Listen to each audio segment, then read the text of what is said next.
ọmọ Núwà ọkùnrin Sẹ́ẹ̀mù, Ṣáàmù àti Jáfẹ́tì.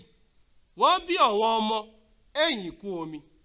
Àwọn ọmọ Jáfẹ́tì ọkùnrin rẹ̀ Gómẹ́rì, Mágógì, Mádáì, Jábánì, Túbálì, Méṣẹ́kì àti Tírásì.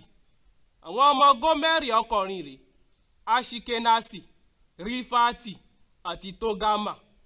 Àwọn ọmọ Jábánì ọkùnrin rẹ̀ Elíṣà, Tásísì, Kítìmì àti Dódánìmì.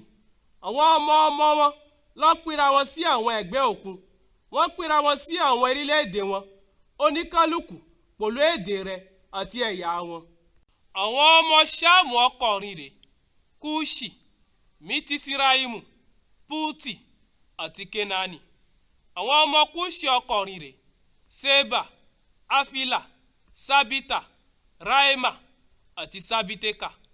Àwọn ọmọ Ráìmà ọkùnrin rẹ̀ Ṣébà àti Dédánì. Kúṣì sì bí Nímóródù Káínà. Nímóródù ló jẹ́ alágbára àkọ́kọ́ eri ilẹ̀, ó sì jẹ́ ògbójú ọdẹ. Nítorí náà làwọn ènìyàn fún máa ń sọ pé rí ìpín Nímóródù ògbójú ọdẹ iwájú Olúwa Ọlọ́run. Nímóródù kọ́kọ́ jọba ní Bábélì, Érẹ́kì, Ákádì àti Kálínè ní orílẹ̀-èdè Ṣineà.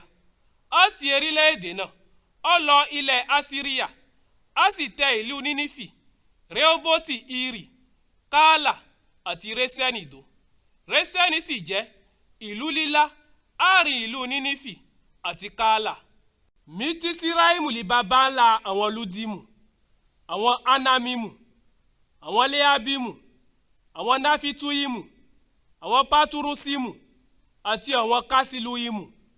Àti ara wọn ni àwọn ará Filistini àti àwọn Káfítórímù ti jáde kó.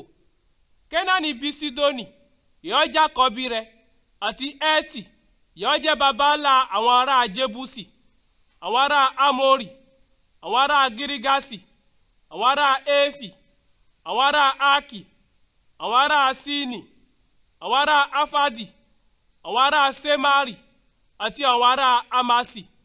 Èyí náà ẹ̀yà àwọn ará Kénáánì sì pín káàkiri. Ilẹ̀ àwọn ará Kénáánì bẹ̀rẹ̀ ti Sídónì lọ àríhà Gérà títí dé Gásà, àti àríhà Sódómù, Gómórà, Ádímà àti Sébóímì títí dé Léṣà. Àwọn yẹn lọmọ ọmọ Ṣáàmù, ìpín ẹ̀yà wọn, ìpín èdè wọn, orílẹ̀-èdè wọn àti ìran wọn.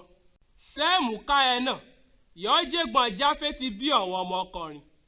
Ṣéèmù ni baba ńlá Ébẹ́rì àti gbogbo àwọn ọmọ rẹ̀. Àwọn ọmọ Ṣéèmù ọkùnrin rẹ̀ Élámù, Asuri, Apáṣádì, Lúdì àti Árámù. Àwọn ọmọ Árámù ọkùnrin rẹ̀ Útì, Úlì, Gétẹ́rì àti Máṣì. Apáṣádì bí Ṣélà, Ṣélà sì bí Ébẹ́rì. Ébẹ́rì bí ọmọkùnrin méjì, ọ̀kan jẹ́ Pélẹ́gì, nítorí pé rí àsìkò rẹ̀ la pín ilẹ̀. Orúkọ ọmọ èkejì ni Jókítánì. Jókítánì bí Alimodadi, Ṣéléfì, Atisamafẹ́tì, Jéra, Adoramu, Usali, Dikila, Obali, Abimaeli, Saba, Ofiri, Afila àti Jobabi. Gbogbo àwọn yẹn lọmọ Jókítánì ọkùnrin. Wọ́n ń gbé àti Méṣà ẹgbẹ́ Séfárì títí dé àwọn erí òkè ìlà oòrùn. Àwọn yẹn lọmọ ọmọ Ṣéèmù, ìpín ẹ̀yà wọn, ìpín èdè wọn, orílẹ̀-èdè wọn àti ìran wọn. Àwọn ẹ̀lì àwọn ẹ̀yà àwọn ọmọ Núwà ọkùnrin, ìpín ìran wọn, orílẹ̀-èdè wọn. Àti ara wọn ni àwọn ènìyàn ti pín káàkiri sí erí ilẹ̀ ẹ̀yìn ikú omi.